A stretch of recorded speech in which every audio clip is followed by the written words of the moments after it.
Mi hijo millonario se había ido de viaje. Aprovechando que la casa estaba en silencio, decidí hacer una limpieza a fondo. No esperaba encontrar nada fuera de lo común. Estaba quitando el polvo en la zona de la escalera cuando, al agacharme para revisar un rincón que casi nunca toco, vi algo que no debería estar ahí.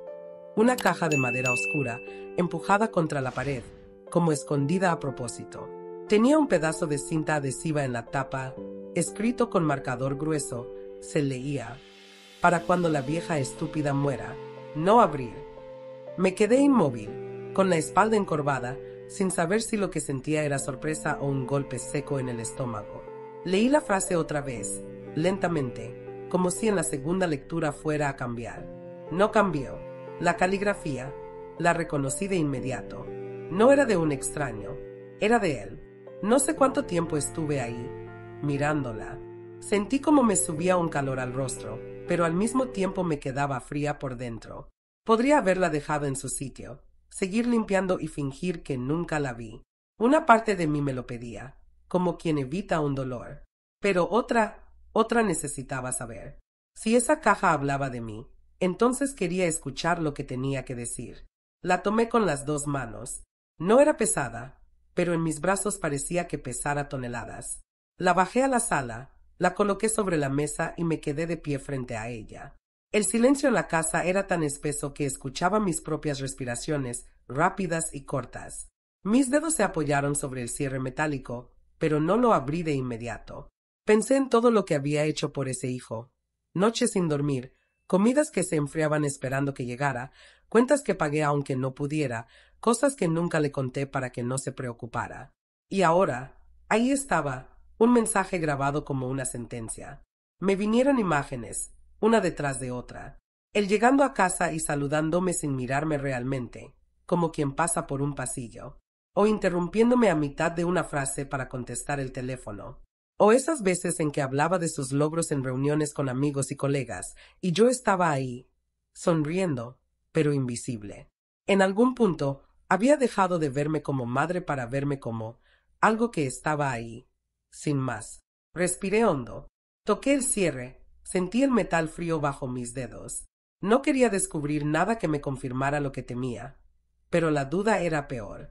Al final, el clic del cierre resonó más fuerte de lo que esperaba.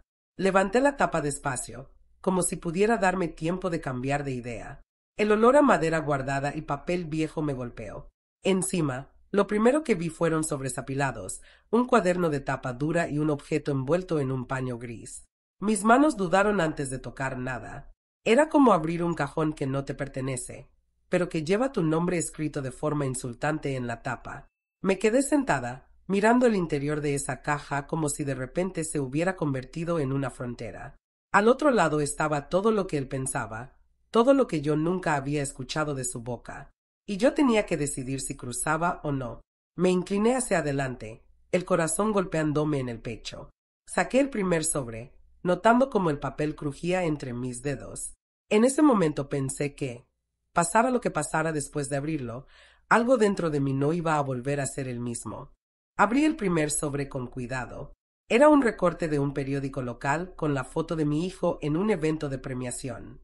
Abajo, con marcador fosforescente, había subrayado su frase favorita: todo lo que tengo es fruto de mi esfuerzo. Me quedé mirando el borde irregular del papel. No aparecía mi nombre en ninguna parte. Cerré los ojos un segundo y pensé en la vez que cociné para 20 de sus invitados. Serví la mesa y, cuando brindó, agradeció a su equipo, a su entrenador personal y a la gente que siempre estuvo. Yo estaba a 2 metros de él, sosteniendo una bandeja de copas vacías. El segundo sobre tenía impresiones de publicaciones. En una, posaba con amigos en la terraza de un restaurante y comentaba que la familia es la que uno elige. Esa palabra me pinchó. No odio que tenga amigos, me gusta verlo rodeado, pero a veces sentía que yo era el último lugar de su lista. Me acordé de Navidad, repartió tarjetas para todos, bromeó, hizo chistes privados. Yo estaba pensando que quizá me habría comprado un pañuelo como los que sabe que me gustan, hasta que tomó a la perra en brazos y le metió un sobre en el suéter. Para ti, Coco, dijo. Me reí por educación. Nadie notó que no recibí nada. Guardé esas hojas en un lado y abrí un tercero. Era una lista escrita a mano con nombres y una columna de observaciones. Reconocí parientes, amigos, colegas. Al final, junto a la palabra mamá, había una nota: no invitar, se incomoda.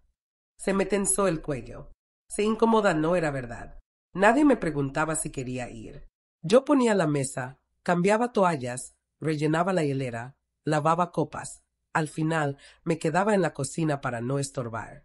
Cuando intentaba sentarme, alguien me pedía hielo. O puedes atender el timbre. Y cuando terminaba la noche, él me decía en voz baja: gracias, estuvo todo perfecto.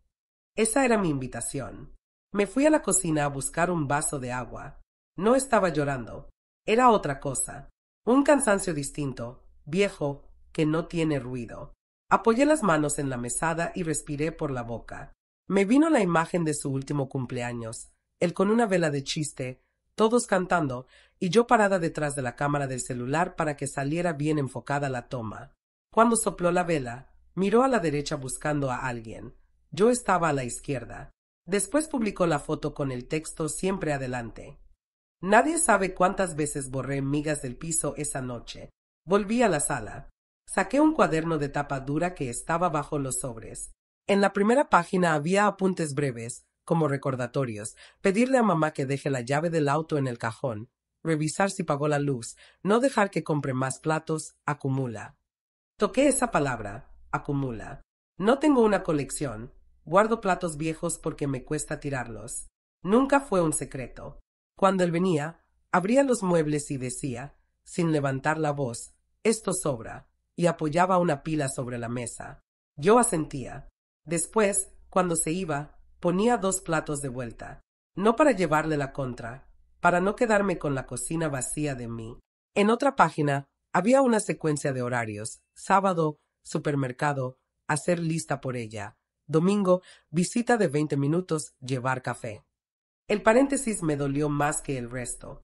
Por ella no era por mí, era por control. Me acordé de una tarde en que abrió la heladera y dijo: compraste yogur equivocado. Yo respondí: me gusta ese. Él cerró la puerta y me dio la espalda: no te hace bien. No gritó. No hace falta gritar para poner a alguien en su lugar. A veces alcanza con hablar como si uno supiera mejor que es un estómago ajeno. Seguí leyendo. Había pantallazos de chats impresos. En uno, una amiga suya preguntaba: ¿vas a llevarla al estreno?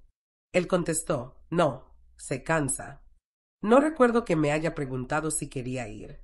En otro, un colega compartía una broma sobre mamás que no sueltan. Él puso un emoji de risa y escribió: la mía está bien, mientras la tenga ocupada. Me quedé mirando esa línea. Ocupada es una palabra limpia para decir callada. Volví a sentir el impulso de dejar todo y cerrar la tapa. No busco pelea. Nunca la busqué. Pero también sé que esta forma de hacerme a un lado se volvió normal a fuerza de repetirse. Me venían escenas triviales: yo tocando la puerta de su cuarto para preguntarle si quería té y él señalando el auricular para que entendiera que estaba en llamada; yo intentando contarle de una cita médica y él respondiendo: lo vemos después, sin preguntar qué me habían dicho; yo insistiendo en que tal día era importante para mí y él diciendo: no puedo. Es una semana complicada. Después, fotos suyas en otra ciudad, sonriendo. Tomé aire y regresé al cuaderno. Había recortes de presupuestos para servicios de limpieza profunda. Uno estaba marcado con resaltador y, al margen, ponía: hablar con ella para que no haga esfuerzos. Conozco ese tono. Suena amable. No lo es. Es el tono de quien te quita algo y lo llama cuidado. Cerré el cuaderno. Lo apoyé en mi regazo y lo miré desde arriba, como si perteneciera a la vida de otra persona. En el fondo de la caja quedaba un grupo de hojas sueltas. La primera era una lista de cosas por resolver. Me detuve en un renglón subrayado: explicar a la novia que mamá prefiere estar sola, no invitar a cenas largas. Jamás dije eso. En la última reunión me quedé en la cocina, no porque me guste estar sola, sino porque nadie me señaló una silla. Cuando entré con una fuente de papas al horno, la mesa estaba completa. Él me guiñó un ojo como diciendo: lo hablamos luego. No lo hablamos. A veces, el silencio es la conversación entera. Doblé la lista y la dejé al lado del cuaderno. Me sentía rara, como si cada hoja me estuviera reescribiendo a mí en lugar de describirme. No me reconocía en esa versión de persona a gestionar. Tampoco reconocía al niño que una vez me abrazaba por la cintura en la cocina y decía: «Te hice un dibujo». Anoté mentalmente que más tarde ordenaría todo por fechas, por si necesitaba entender cómo se había armado este relato sobre mí, no para enfrentarlo, para mirarlo sin engaños. Me quedé quieta un buen rato, con las manos cruzadas sobre las rodillas. No pensé en grandes decisiones. Pensé en cosas pequeñas. ¿Cuántas veces dije está bien cuando no estaba bien? ¿Cuántas veces reí un chiste que me dejaba afuera? ¿Cuántas veces me convencí de que no pasaba nada porque no había gritos? Cuando todo termina en correcto y ordenado, es difícil notar que uno se va borrando. Volví a meter la mano en la caja y rocé un borde metálico. No era un cuaderno. Era un archivador fino con la etiqueta Plan Futuro. Lo dejé sobre la mesa y pasé la palma por la tapa, para quitar el polvo. No tenía ganas de abrirlo, pero algo en mí ya había cruzado una raya. Levanté la primera pestaña y vi columnas, listas, números. Me incliné para leer mejor. Sentí que se me endurecían los hombros. Después del deceso, decía un encabezado. Tragué saliva y pasé a la segunda página. Abrí el archivador y, desde la primera hoja, supe que no era algo que se hubiera armado al azar. Estaba organizado por secciones, como si alguien hubiera dedicado tiempo a planificar cada detalle. En la parte superior, en letras grandes, ponía Plan Futuro y, debajo, una fecha de hace 6 meses. No era un documento viejo olvidado, era reciente. La primera página era un inventario de mi propia casa, escrito con letra clara y sin borrones. Sala, donar sofá, sustituir cortinas, vender estantería. Cocina, revisar electrodomésticos, retirar vajilla extra. Dormitorio, limpiar armario, eliminar ropa en desuso. A la derecha, en tinta roja, un comentario, después del deceso. Sentí un nudo en el estómago. No era una lista de mejoras para que yo las hiciera, era un plan de lo que ocurriría cuando yo ya no estuviera. Pasé la hoja con cuidado, aunque las manos me temblaban. Encontré folletos de residencias para mayores. Algunos estaban doblados por la mitad, con círculos hechos a bolígrafo en las tarifas y comentarios como buena seguridad o comida variada. Uno de ellos tenía un asterisco y la nota, cerca del hospital, transporte incluido. No eran simples recortes de revistas, tenían precios, observaciones, comparaciones. En algunos, incluso, estaba escrita mi edad en la esquina superior. No me costó imaginar a quién había estado pensando al hacer esas anotaciones. En la siguiente sección había un documento titulado Instrucciones. Era una lista detallada que comenzaba con cosas como cancelar suscripciones y avisar al banco. Más abajo, había líneas que me dejaron helada: organizar funeral simple, evitar gastos innecesarios y avisar solo a familiares directos. Me detuve en esas palabras. No había mención de amigos, vecinos, nadie más. Era como si mi vida, y todo lo que significaba para mí, pudiera reducirse a un trámite breve. Me incliné sobre la mesa y apoyé la frente en la mano. No sentía rabia en ese momento, sino una especie de frío. Un frío que te deja rígida, como si las paredes se alejaran y uno quedara en medio de un pasillo largo, sin saber hacia dónde caminar. Levanté la vista y vi, sujeto con un clip en la última página, algo que me descolocó: una fotografía mía, de espaldas, lavando los platos. La postura encorvada, el cabello recogido de cualquier manera. Debajo, escrito con letra rápida: necesita descanso. Me quedé mirando esa frase. Podría sonar a preocupación, pero ahí, en el contexto de todo lo demás, parecía otra forma de decir está lista para ser reemplazada. Guardé silencio un momento y volví a revisar desde el principio. La precisión de cada anotación me daba una sensación extraña. No era improvisado, no era algo que se le hubiera ocurrido una tarde cualquiera. Había sido preparado, revisado, archivado, y no podía dejar de pensar en que todo esto estaba guardado en mi propia casa, a metros de donde yo dormía. Me pregunté si alguna vez pensó que lo encontraría, o si estaba tan seguro de que yo nunca miraba en esos rincones que no le importaba dejarlo a la vista, para él. Entre los documentos había una carpeta más pequeña con facturas grapadas. Servicios de limpieza, reparación de cerrajería, cambios de cerraduras. Cada factura tenía una nota: prevenir accidentes, asegurar accesos, evitar que acumule.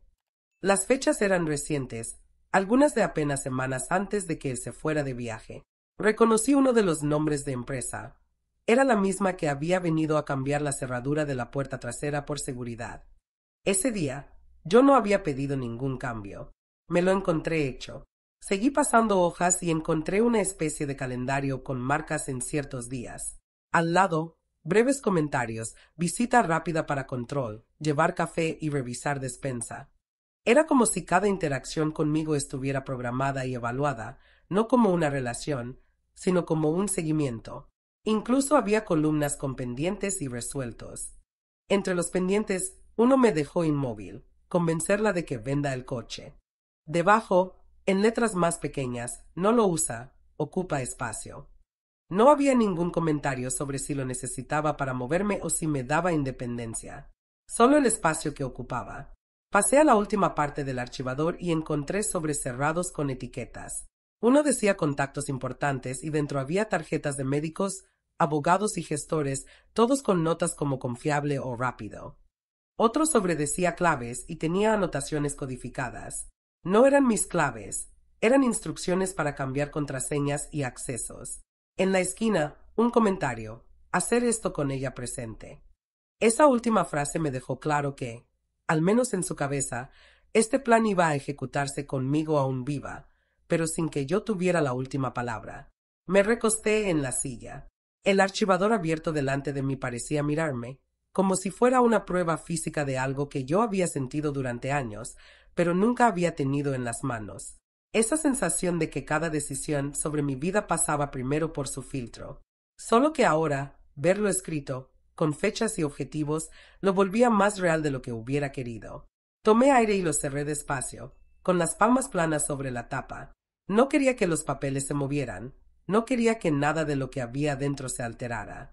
Tal vez porque una parte de mí sabía que esto era más que una lista, era un mapa. Y yo acababa de encontrarme dibujada en él, pero no como protagonista, sino como parte del inventario. Me quedé mirando la caja, preguntándome qué más podía contener para completar ese retrato que no me pertenecía y que, sin embargo, se había construido con cada gesto, cada palabra y cada omisión de estos últimos años. Debajo del archivador había un pequeño pendrive negro, sin etiquetas ni marcas. Lo sostuve unos segundos, dudando si debía conectarlo. No me gustaba la idea de abrir algo que no era mío, pero la verdad era que sí era mío, al menos en parte. Estaba en mi casa, y si las otras cosas de la caja hablaban de mí, esto probablemente también. Lo enchufé en el ordenador y apareció una única carpeta llamada Registros. No había más subcarpetas, solo archivos con nombres breves: audio 1, captura 3, nota-final. Abrí el primero sin pensarlo demasiado. Era un audio en el que reconocí su voz al instante. Estaba riendo con alguien más, y en medio de esa risa me escuché nombrada: la vieja estúpida. Lo dijo con ligereza, como si fuera un apodo sin importancia, y la otra persona se rió también. Pero a mí no me sonó a chiste. En otro audio, hablaba de poner a la vieja en un lugar donde no moleste y que no dé trabajo. No había enojo en su tono, y eso fue lo peor. No era un arrebato. Era algo que decía como quien comenta el clima. Pasé a las capturas de pantalla. En una conversación con una mujer, reconocí su nombre. Era la que le estaba saliendo últimamente. Ella le preguntaba si no se sentía mal por dejarme sola en Navidad. Él contestó: ella prefiere estar tranquila, y así me ahorro pagarle el viaje. Sentí un vacío en el pecho al leerlo. No era la primera vez que me quedaba sola en una fecha importante, pero verlo escrito, con esa frialdad, era distinto. No dejaba margen para pensar que tal vez había sido casualidad o un malentendido. Otra captura mostraba un chat con un amigo, en el que él enviaba fotos de una cena elegante y decía: la cuenta fue un lujo, pero valió la pena.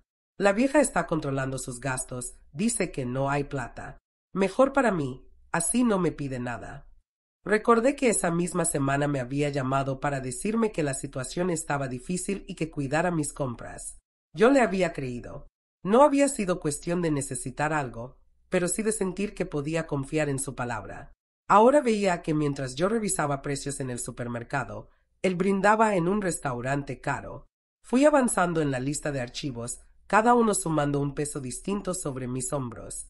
No se trataba solo de lo que decían, sino de cómo lo decían, con esa mezcla de confianza y despreocupación que uno usa cuando siente que la otra persona no se enterará nunca. Me encontré apretando la mandíbula, no porque quisiera gritar, sino porque era la única manera de mantener la calma. Llegué al último archivo de audio. El nombre del archivo era simplemente Mamá. Lo abrí. Al principio, escuché algo que me confundió. Mi voz riendo y la suya, más joven, diciendo que me quería. Era un recuerdo que yo no había grabado, así que supongo que lo hizo él hace muchos años. Después, de forma abrupta, el audio cortó a otra escena. Escuché la voz de la misma mujer de los mensajes preguntando, ¿todavía le dices eso? Él respondió, con un tono bajo y seco, no, ya crecí.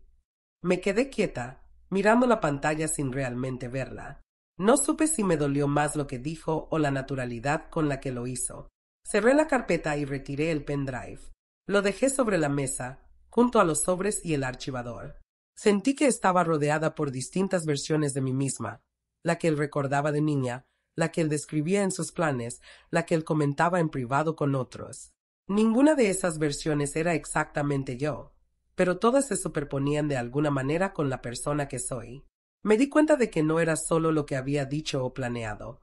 Era la certeza de que yo nunca iba a saberlo si no hubiera encontrado esa caja. Respiré hondo, intentando ordenar lo que sentía. No era un único golpe, sino una sucesión de pequeñas heridas que, juntas, formaban una verdad más grande. Cada mensaje, cada audio, era como una confirmación de algo que yo había intuido en gestos y miradas, pero que siempre había preferido dejar pasar. Porque enfrentarlo significaba aceptar que la distancia entre nosotros no era un accidente, sino el resultado de decisiones repetidas. Sobre la mesa, entre todo ese material, había algo más. Un sobre pequeño, amarillento, con mi nombre escrito en una caligrafía que no veía desde hacía décadas, letras grandes, torpes, de niño. Lo tomé con cuidado, sintiendo el cambio de peso en el aire. Era la primera cosa en toda la caja que no parecía hecha para excluirme, sino para acercarse. Y eso, de algún modo, lo hacía más difícil de abrir. Sostuve el sobre amarillento con las dos manos, como si pudiera deshacerse si respiraba demasiado fuerte. Mi nombre estaba escrito con rotulador azul, en letras grandes y torcidas. No necesité abrirlo para saber de cuándo era. Ese pulso infantil tenía una manera de doblar las letras hacia la derecha que reconocería entre mil. Lo abrí por el borde con cuidado, evitando romper la solapa. Adentro había una hoja doblada en 4 con 2 pegatinas de estrellas en las esquinas. El papel todavía olía a marcador y a ese polvo seco que sueltan los crayones cuando se presionan demasiado. La desdoblé despacio. Leí en voz baja, casi sin emitir sonido. Mamá, gracias por cuidarme cuando me enfermo. Cuando sea grande te voy a comprar la casa más bonita del mundo. Te quiero. Era su letra de 7 u 8 años. Las A eran todas distintas, y había un corazón torcido que ocupaba media línea. Apoyé el papel sobre la mesa y pasé la yema del dedo por encima, como si pudiera acariciar el tiempo. Sentí primero un calor tonto en los ojos y luego una sequedad que me dejó quieta. Pensé en aquella semana de fiebre en la que no dormí por miedo a que despertara y no me encontrara. Pensé en la vez que se cayó de la bicicleta y me pidió que no llamara a nadie. Solo tú, mamá. Todo eso cabía en esa hoja, y también lo que había dejado de caber con los años. Volví a leerlo entero. La promesa de la casa me provocó una sonrisa mínima. No por el deseo, sino por la seriedad con la que un niño se cree capaz de sostener el mundo. Lo doblé otra vez, con el mismo cuidado con que lo había encontrado, y lo apoyé junto al pendrive. Me quedé mirándolo desde lejos, como si fuera un objeto que no tuviera permiso de tocar 2 veces seguidas. En el borde inferior había una mancha de salsa de tomate, seguramente de alguna tarde en la que comimos apurados antes de ir a su entrenamiento. Me acordé de su voz pequeña pidiéndome que me quedara viéndolo desde la grada y de mi miedo absurdo a que, si me movía, él mirara y no me viera. Busqué en la caja por si había algo más de esa época. Encontré 2 dibujos, uno de un parque con un árbol demasiado verde y nosotros de la mano. Otro, un corazón gigante y dentro la palabra mamá escrita 3 veces. En la esquina, Con lápiz había un intento de firma, su nombre y, al lado, una caricatura de un balón. No eran grandes obras, pero me devolvieron sensaciones muy concretas. El ruido del microondas cuando calentaba leche, la toalla con la que le secaba el pelo, el sonido de su zapatilla arrastrándose cuando estaba cansado. Cosas que no aparecen en los registros de nadie, pero que construyen la vida de una persona. Sin querer, empecé a buscar el punto exacto en que ese niño se fue achicando detrás del hombre que es ahora. No pude marcarlo con una fecha. Lo que vi fue una suma. Después de secundario, se llenó de gente nueva. Aprendió maneras de hablar en las que el cuidado se disfrazaba de eficiencia. Optimizar fue una palabra que empezó a usar con frecuencia. Conmigo, optimizar significaba contestar con un pulgar arriba en lugar de sí, mamá, o planificar visitas de 20 minutos con el reloj a la vista. En la universidad dejó de pedirme que lo esperara despierta. En su primer trabajo dejó de avisarme que había llegado bien. Con la primera pareja seria dejó de traerme flores los domingos. No lo reclamé. Le dije que me alegraba por él y era cierto. Pero también aprendí a abrir menos la puerta, para que doliera menos cuando pasaba de largo. Recordé una escena simple, sin pelea. Estábamos en una cafetería cerca de su oficina. Él llegó tarde, pidió un café doble y 2 tostadas con palta. Miró el celular todo el tiempo. Cuando el mozo trajo la cuenta, la pagó sin mirarme y dijo yo invito, como si necesitara anotarlo en alguna parte. En la vereda, antes de despedirse, me avisó que iba a estar complicado el mes y que por favor no gastara en cosas que no hacen falta. Ese mismo viernes subió una foto en un restaurante nuevo, brindando. Le comenté con un corazón. No respondió. No lo cuento por dinero.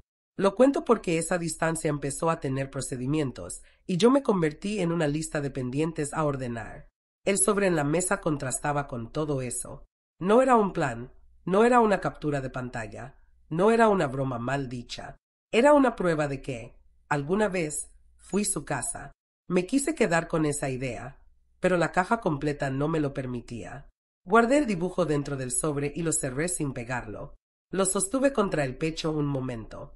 No lloré. A veces el cuerpo elige otras formas de resistir. Me dolía la mandíbula y sentía las manos frías. Volví a pensar en cuando empezó a cambiar la forma en que me nombraba. En los audios del pendrive, la vieja era un personaje. En las listas del archivador yo era una tarea a resolver. Entre una cosa y la otra había años de comentarios sueltos, chistes que me dejaban afuera, decisiones tomadas en mi nombre sin preguntarme. También había algo más, personas que reforzaban esa manera de mirarme, colegas que celebraban su disponibilidad eterna, parejas que preferían que yo no me canse en eventos largos, conocidos que repetían que es mejor que alguien la mantenga ocupada. No los culpo, pero aprendí que si uno no corrige a tiempo como lo nombran, termina respondiendo a ese nombre aunque no le pertenezca. Me levanté y fui hasta la cocina. Puse la tetera al fuego, no por tomar té, sino por escuchar un ruido que no fuera mi cabeza. Mientras el agua calentaba, apoyé el sobre en la encimera y lo vi a contraluz. La hoja adentro dejaba pasar una sombra irregular. Pensé que esa sombra era todo lo que quedaba entre el niño y el hombre. No era justo. Un niño no tiene que sostener a un adulto. Tampoco una madre tiene que convertirse en una figura útil para seguir siendo vista. Volví con la taza y me senté frente a la caja.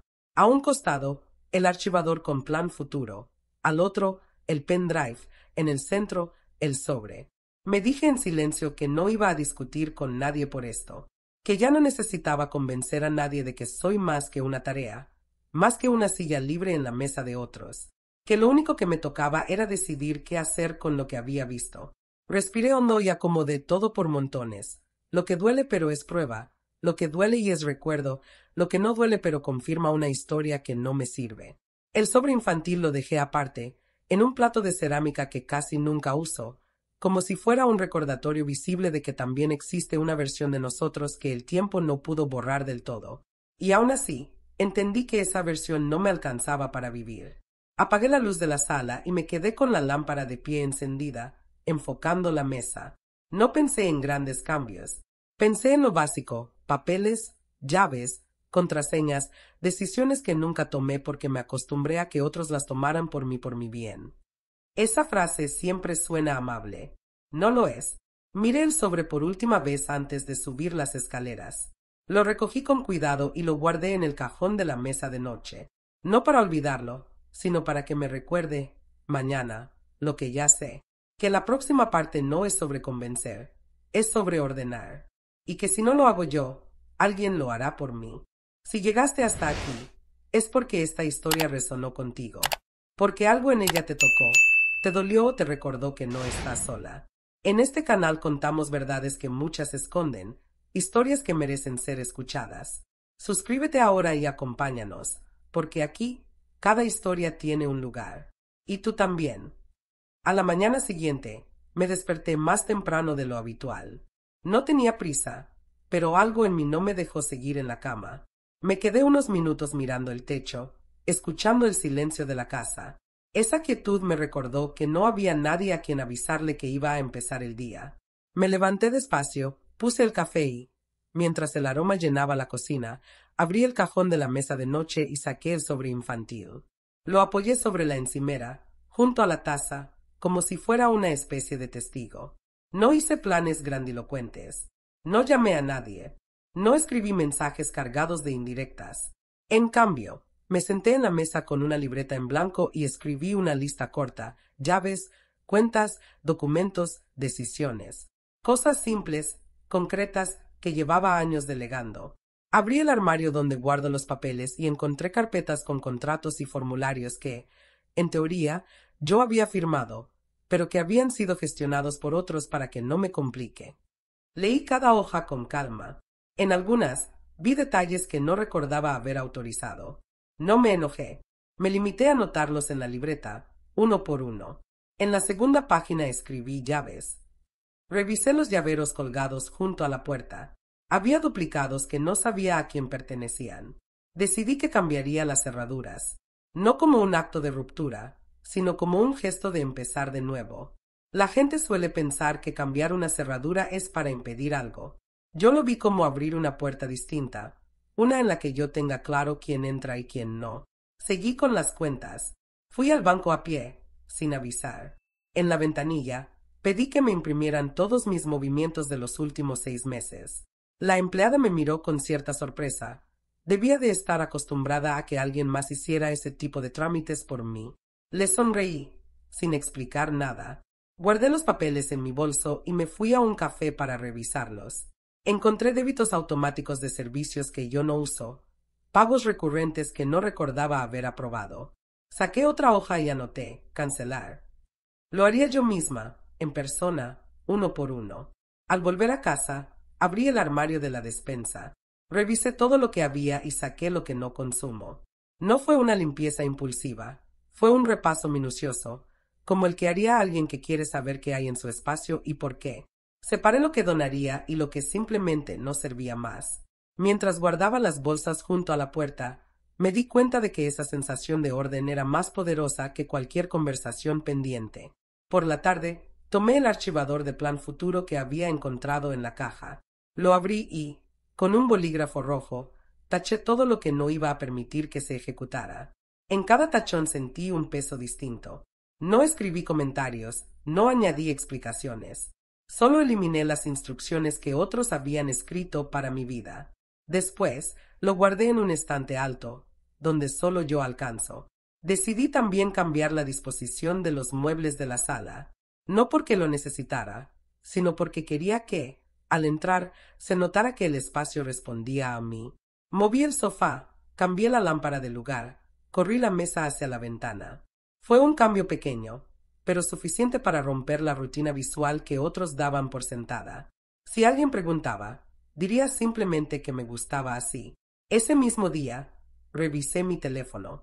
Había chats abiertos con personas que solo me escribían para pedirme algo o para informarme de decisiones ya tomadas en mi nombre.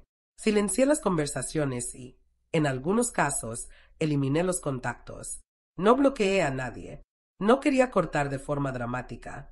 Solo dejar de estar siempre disponible para sostener lo que otros decidían. Antes de cenar, fui al taller de cerrajería del barrio. Pedí un juego nuevo de llaves para la puerta principal y otro para la trasera. El hombre me preguntó si había perdido los anteriores. Le dije que no, que simplemente quería un cambio. Me entregó las llaves envueltas en papel marrón. Las guardé en el bolsillo con la misma sensación que se guarda un secreto. Esa noche, cené sola en la cocina, con la radio encendida de fondo. No sentí tristeza. Sentí algo distinto, un control sereno. Como si por fin estuviera ocupando el lugar que siempre había sido mío, pero del que me había ido corriendo de a poco. No necesitaba que nadie lo supiera. No estaba buscando que se notara. A veces, lo más firme se construye sin espectáculo, en silencio, cuando uno deja de esperar permiso. Al terminar, lavé los platos y, antes de subir, pasé la mano por la caja en la mesa. No la abrí. No necesitaba mirar otra vez lo que ya había visto. Sabía que, cuando él volviera y notara los cambios, no haría falta que yo dijera nada. Los cambios hablarían por sí mismos y no habría manera de volver atrás. Esa noche me senté en el suelo de la sala con una caja de cartón común delante de mí. No tenía candado ni herrajes, solo 4 pestañas que encajaban bien. Elegí esa precisamente porque no parecía importante. Si alguien la veía, no iba a imaginar que dentro había algo que cambiaba el lugar de cada cosa. Puse la caja sobre una manta para no rayarla y abrí, uno por uno, los sobres que había preparado durante el día. No trabajé con prisa. Fui lenta a propósito, como cuando se dobla una sábana grande para que quede lisa de una sola vez. El primer sobre llevaba las revocaciones de todas las autorizaciones que alguna vez firmé por comodidad. Procuraciones vencidas, accesos digitales que nunca debí ceder, formularios donde mi firma funcionaba como sello automático. Había copias certificadas, sellos, fechas, el correo de la abogada confirmando recepción. Las apilé alineadas y les puse una banda elástica, no por estética, sino para que no se desordenen si alguien abre sin cuidado. El segundo sobre tenía el comprobante de mi cuenta bancaria nueva, a mi nombre y solo a mi nombre. Adentro guardé una tarjeta con la dirección de la sucursal y el nombre de la gerente que me atendió, por si mañana yo misma olvidaba a quién llamar. El tercero, más liviano, contenía el listado de servicios que cancelé, suscripciones, débitos innecesarios, gastos por si acaso que se habían quedado a vivir en mis extractos. En la esquina agregué una nota a mano, si hace falta, reactivar yo. Esa frase me calmó. Dejé un hueco en el centro de la caja para el testamento actualizado. No hay palabras bonitas para eso. Lo puse sin ceremonia, con la misma naturalidad con la que guardaría una factura. En la primera hoja dejé resaltado lo que de verdad me importaba. Quien decide por mí si no puedo, quien guarda mis llaves, quien entra a mi casa sin pedir permiso. No añadí frases para convencer a nadie. Aprendí que los documentos claros hablan mejor que cualquier discusión. En otra esquina coloqué una carpeta fina con contraseñas nuevas, preguntas de seguridad y un protocolo sencillo. Nada se mueve sin mi presencia. No lo escribí para que lo lean otros. Lo escribí para acordarme yo, el día en que me dé por volver a caer en la costumbre de decir hazlo por mí, es más rápido. Debajo sumé una lista breve de contactos. La abogada, el cerrajero, la médica clínica, una vecina de confianza que tiene juego de llaves desde hace años y que nunca las usó sin avisarme. Cerré la carpeta y la sujeté con un clip. A la derecha, separé un espacio para el único papel que no era trámite, el billete infantil con su rotulador azul y el corazón torcido. Lo apoyé en un sobre transparente, de esos que se cierran con botón. Lo puse boca arriba, visible, no porque quisiera enternecer a nadie, sino para recordarme que yo también puedo mirar ese tiempo sin quedarme atrapada ahí.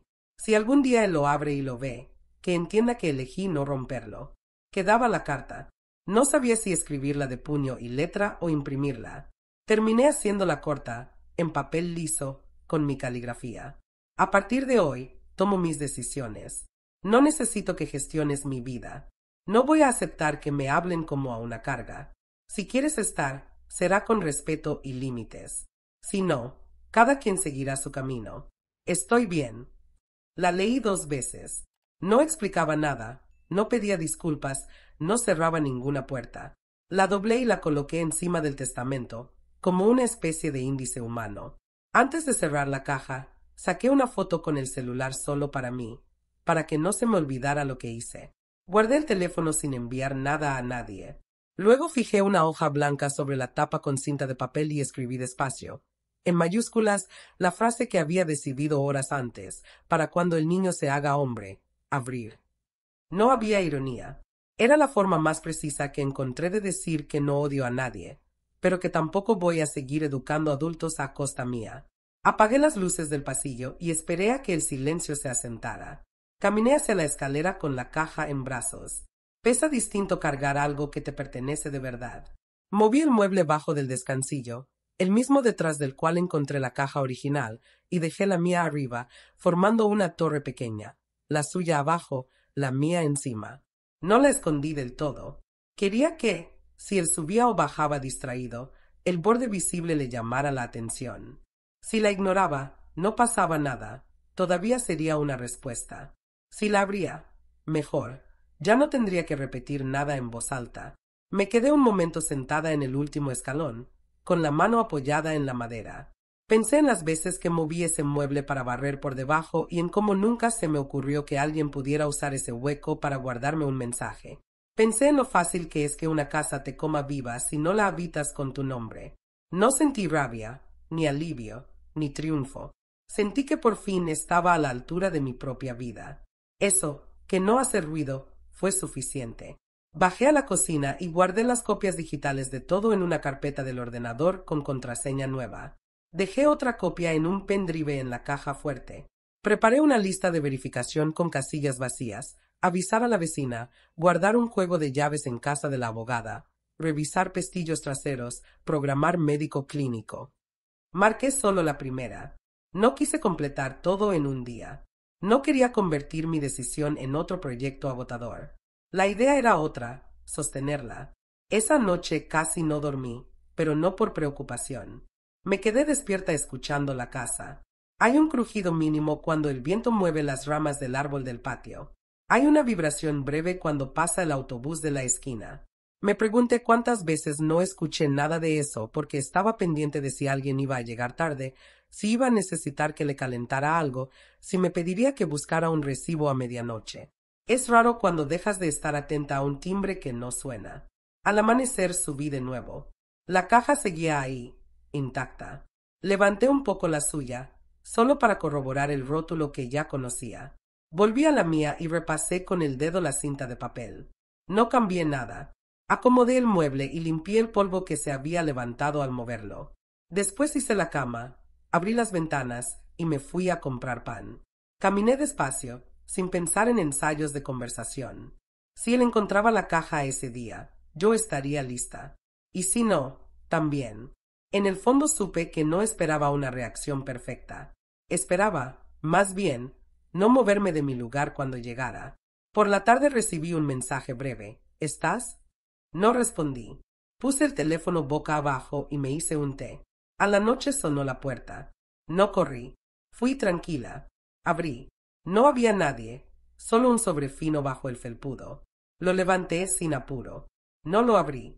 Lo apoyé sobre la mesa y me senté frente a él. No tenía apuro. La casa, por primera vez en mucho tiempo, estaba a mi favor. Lo vi llegar por la ventana de la cocina.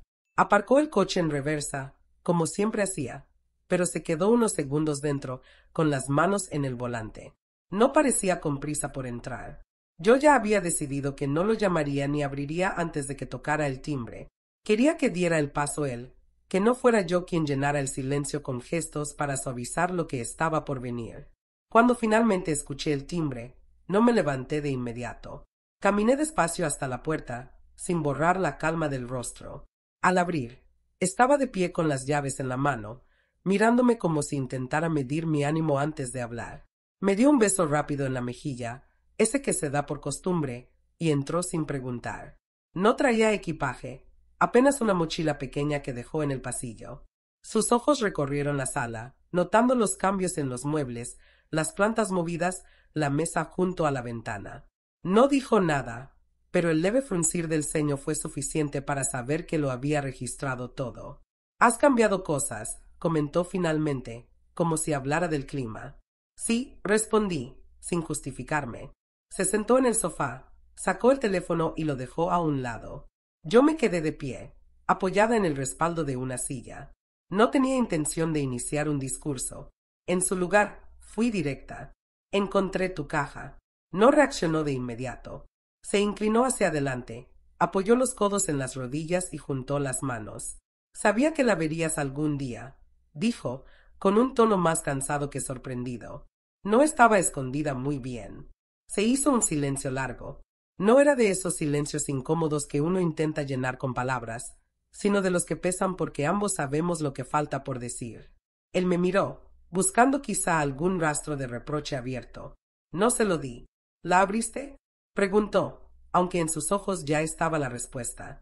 Sí, y no solo la abrí. Me senté frente a él, apoyando las manos sobre mis rodillas. Leí, escuché, vi todo. Tragó saliva. No sé si esperaba que yo explotara o que llorara. Ninguna de las dos cosas pasó. Me limité a sostenerle la mirada. No era.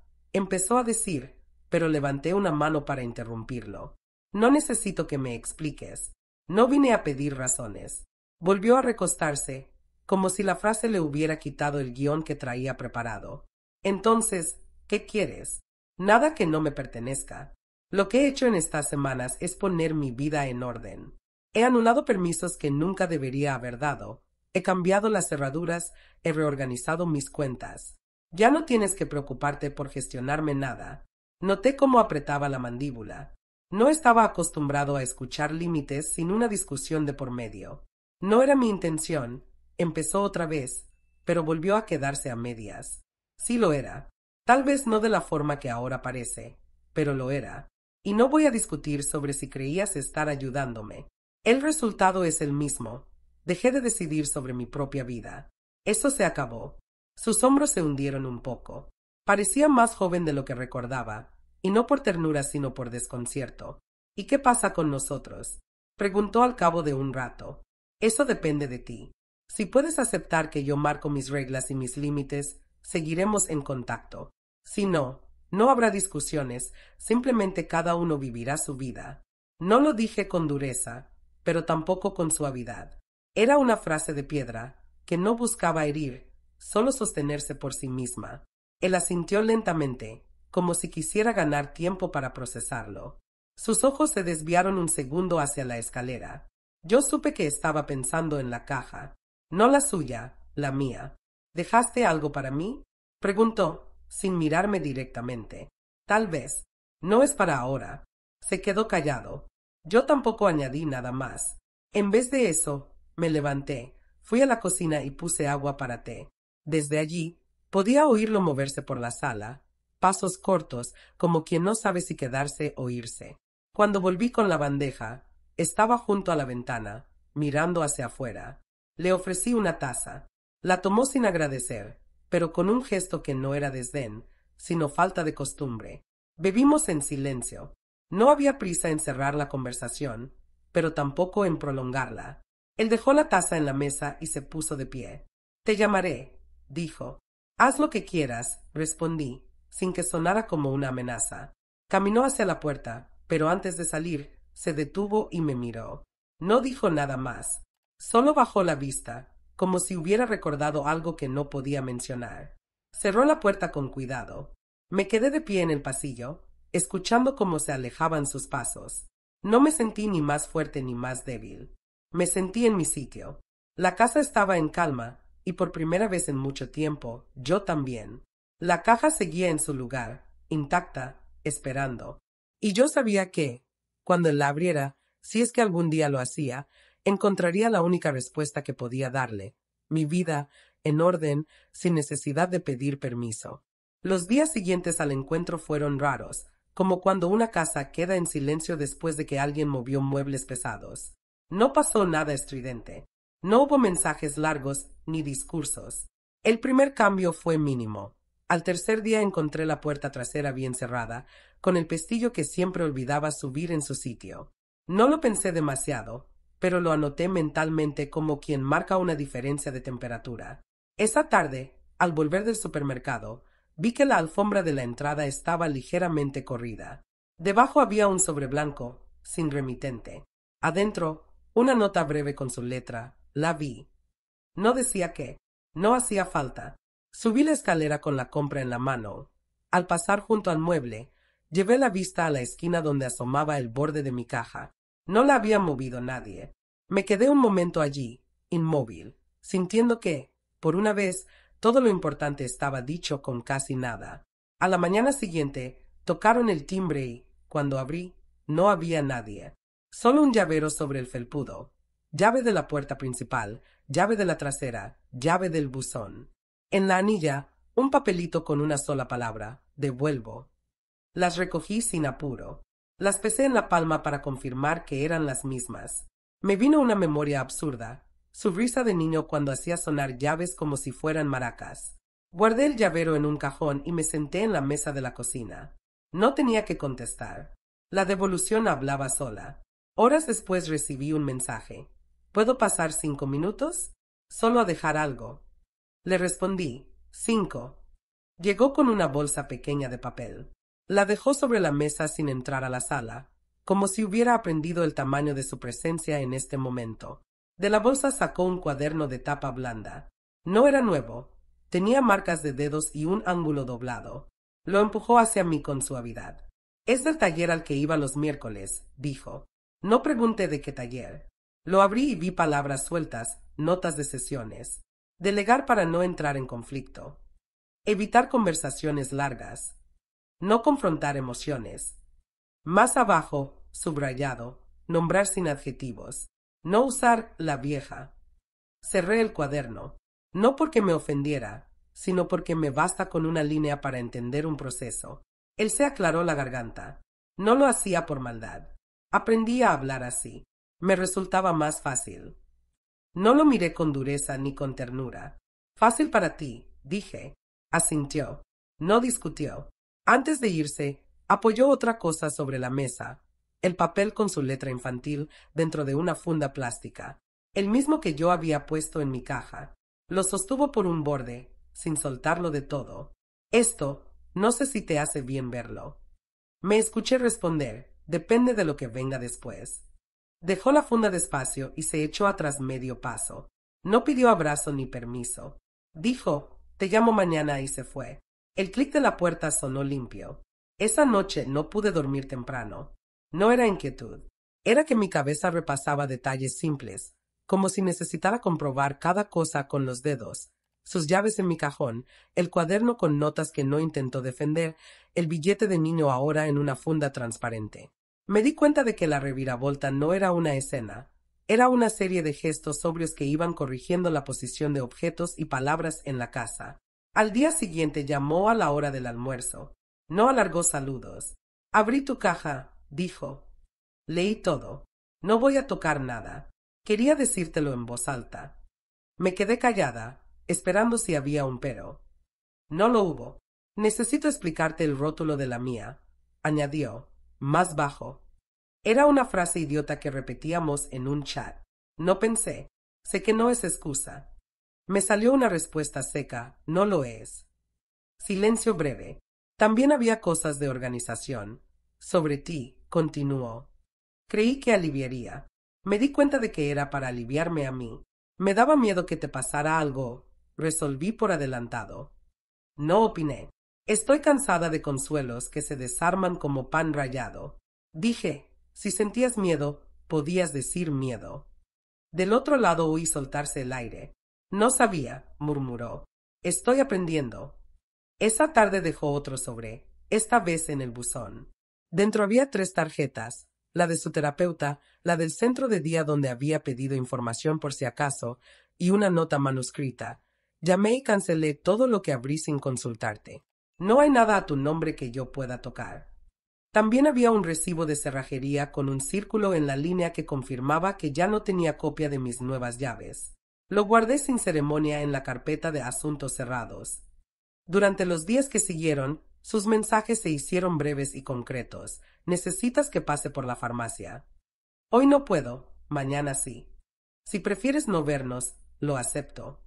Yo respondí poco y tarde. Sí a la farmacia. No a pasar sin aviso.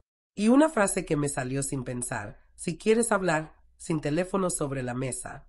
Contestó, de acuerdo. No pidió explicación. Aceptó la regla. Lo vi por última vez antes del encuentro en un gesto mínimo. Un paquete de comida para llevar en la reja, con una nota. Deja que se enfríe y congela. No vengas a abrir. Ni firma, Ni sticker de restaurante caro, ni foto. Lo guardé sin ruido. Comí otra cosa. No tenía apuro por perdonar ni por castigar. Tenía apuro por sostener lo que ya había decidido, que el próximo paso iba a ser mío y que no iba a ser una escena para nadie. Esa noche, antes de cerrar la casa, subí la escalera y pasé la mano por la tapa de mi caja. No revisé su contenido. No necesitaba recordarme lo que decía. Me bastó con apoyar la palma y sentir la lisura del cartón. Cuando bajé, vi el celular parpadear sobre la mesa. Un solo mensaje: si aceptas, café en el bar pequeño de la esquina. Voy sin compañía. Puedo dejar el teléfono en el bolsillo. Leí 2 veces, no por duda, sino para sentar la idea de que tal vez, por primera vez en mucho tiempo, estaba proponiendo algo sin protocolo. Escribí: mañana, 10. Mesa junto a la puerta. Guardé el teléfono y apagué la luz del pasillo. La casa quedó quieta, con ese rumor bajo de las tuberías y el viento en el árbol. Subí a mi cuarto con la sensación extraña de cuando un dolor deja de presionar y aparece un espacio nuevo que todavía no sabemos cómo ocupar. No me sentí en paz ni orgullosa. Me sentí disponible para decidir.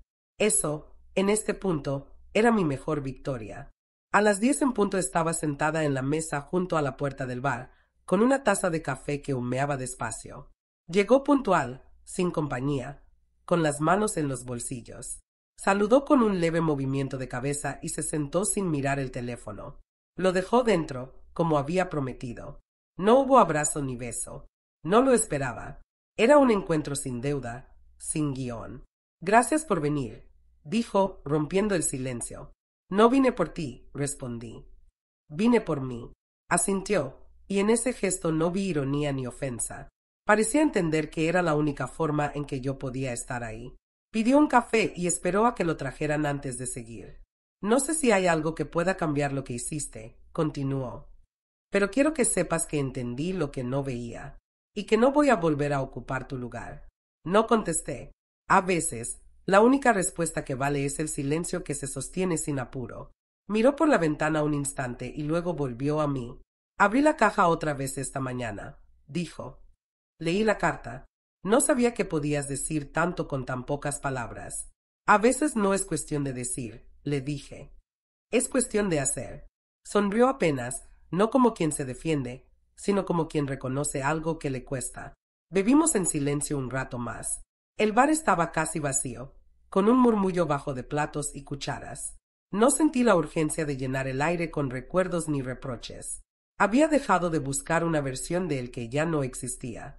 Ahora, lo que quedaba era decidir si esta versión podía coexistir con la mía sin anularla. Cuando terminamos el café, se levantó primero. Puso un billete sobre la mesa y dijo: no quiero que pagues nada de lo que viene de mí. Ni en sentido literal, ni en sentido...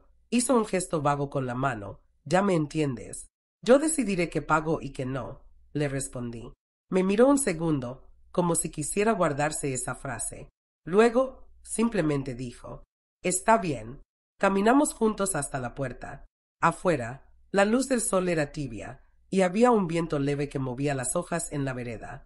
Nos detuvimos en la esquina. ¿Quieres que te acompañe?, preguntó.